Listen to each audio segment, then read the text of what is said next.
காலையில் பிரேக்ஃபாஸ்ட்டுக்கு வந்து இந்த மாதிரி பாசிப்பயிறு தோசை பண்ணுங்கங்க. ரொம்ப நல்லாயிருக்கும் பிரேக்ஃபாஸ்ட்டுக்கு. கடலைப்பருப்பு, அரிசி, பாசிப்பயிறு 3 போட்டு ஒரு 3 மணி நேரம் ஊற போட்டு அரைச்சி உடனடியாட்டு பண்ணுங்கள். இன்ஸ்டன்ட் தோசைங்க. தயிர் விட்டு அரைச்சி பண்ணுங்கள், ரொம்ப நல்லாயிருக்கும். வீடியோ கடைசி வரை ஸ்கிப் பண்ணாமல் பாருங்கள். பேச்சுலர் பசங்களாம் இந்த மாதிரி பண்ணுங்க, ரொம்ப நல்லாயிருக்கும். ஒரு தம்பி கேட்டிருந்தாங்க, அவங்களுக்காண்டி இந்த வீடியோ பண்ணி போட்டிருக்கேன்.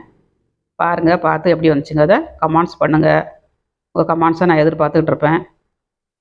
தயிர் விட்டு அரைச்சி பண்ணுங்க, உடனே பண்ணிடலாம். நைட்டில் ஊற போட்டு படுத்தீங்கன்னா காலையில் அரைச்சி நம்ம தோசை விட்டு சாப்பிட்டு ஆஃபீஸ் போகிறது கரெக்டாக இருக்குங்க. இந்த மாதிரி ட்ரை பண்ணுங்கள். வீடியோ பிடிச்சிருந்தனா லைக் பண்ணுங்கள், சப்ஸ்கிரைப் பண்ணுங்கள், தொடர்ந்து ஆதரவு கொடுங்க. கொஞ்சோண்டு சோடாவும் ஒரு பிஞ்சளவு உப்பும் போட்டு பண்ணுங்கள், ரொம்ப நல்லா வரும்.